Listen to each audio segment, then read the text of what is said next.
My wife is a graphic designer. She was a stay-at-home mom who was looking to get back into practice for work when the kids were all in school.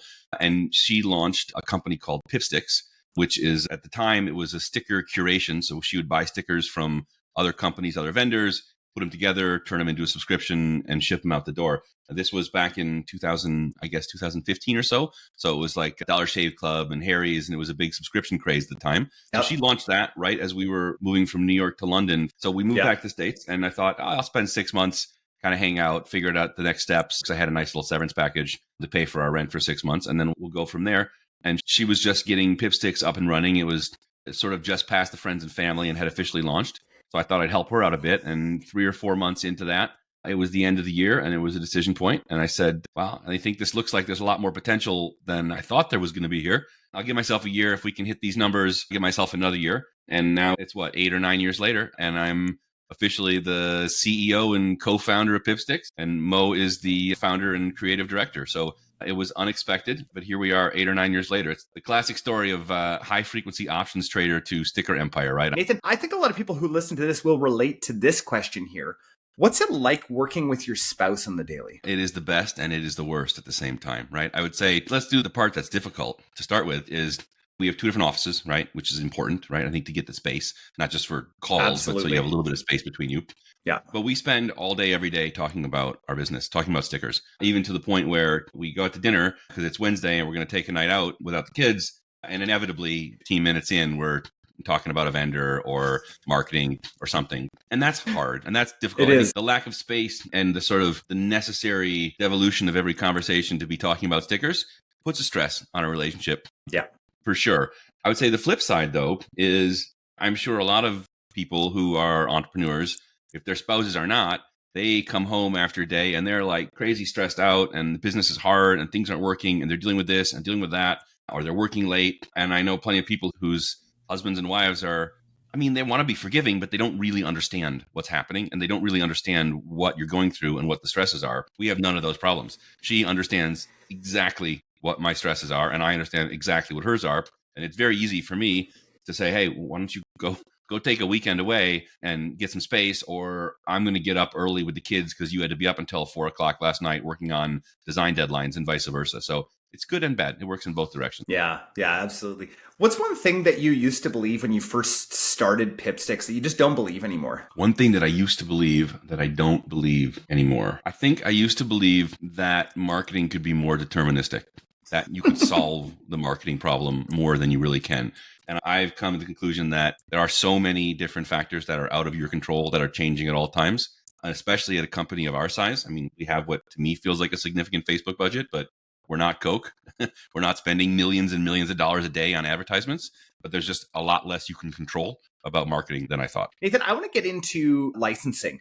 You've made some pretty interesting licensing deals. Do you mind talking a little bit about those? And I'd love to just hear the step-by-step of how did those ideas start to come around? Yeah. Let's hear a little bit about that. I'll tell you all about it. And I suspect that how we got there is not going to be super useful because it fell on top of us, right? So we started with our subscription and then we added on non-subscription components. So we're maybe half of what we do is subscription, a little bit more on the B2C side. And we've gone into B2B over the last couple of years. And as we've done that, it's sort of built our brand awareness and more people kind of knew who Pipsticks was as they see us in stores, see us online, as our subscriptions go through more hands. And I guess it was probably a year and a half ago at this point. Within a week, we got an email from Sanrio, so Hello Kitty, and we got an email from Care Bears. And they were both looking for partners in licenses. So they both reached out to us and said, hey, do you want to do this? And on my roadmap, I was probably 2 years away from figuring out licensing because it's a whole other thing that I didn't have the headspace to go into. But they prompted us and it made a lot of sense. So we went forward with it. So Care Bears was a much smaller licensing deal, much smaller commitment. And we did individual products. It didn't go into any of our subscriptions. And we sold bundles of stickers and gift boxes and individuals and notepads.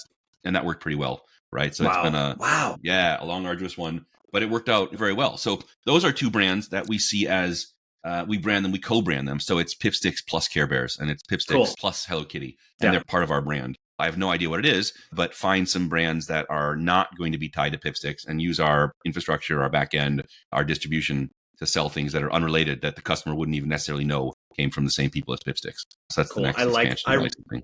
I really like that expansion. Can you walk me through what a like classic kind of licensing deal looks like? Is there money up front? Is it just a Yeah, so percentage? the deals that we've done, and I think anything can be, I'm not the expert, right? But I'll tell you with the two or three now that I've gone through, it is always a percentage of sales paid usually quarterly. And it's going to range, at least ours were between 8 and 12%, depending upon the brand and depending upon whether it's B2B or whether it's B2C. And then there was a minimum. So there's going to be a yearly and a quarterly minimum for all of them. So Sanrio says, great, what's the day you launched? And then every quarter we want 8 and 12%, depending upon the sales channel.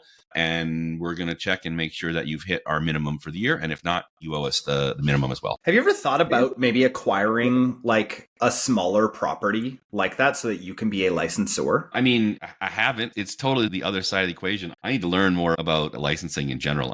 But, our brand is, we don't have a character. We don't have a through line. It's varied. So I can't imagine anybody would buy our images. Although if you know someone, let me know. I think what's more likely is we work towards other product types and other brands where we can use the design assets that we have ourselves. Yeah. I don't think they're really licensing fodder. But if I can then stick them on mugs or t-shirts or notepads or patches or whatever it is, that's where I think it works for us. I mean, our brand is 20 to 50-year-old women who are into rainbows and unicorns and puffy stickers and scratch and sniff and kawaii and that sort of product. Mo is the face of the brand, the voice of the brand. She's like sticker famous, right? So we have a little bit of edge that way in that the brand exists and the people who know stickers and know scrapbooking definitely know what the brand is. It's not mass market. Your random cousin, aunt, uncle doesn't know us, but enough people in that specific area know who we are. So we lean on the brand to help prevent that, because you can never stop somebody from ripping you off. You can do what you can in certain directions, but you just have to rely on your product being better and your brand being better and the customers understanding that.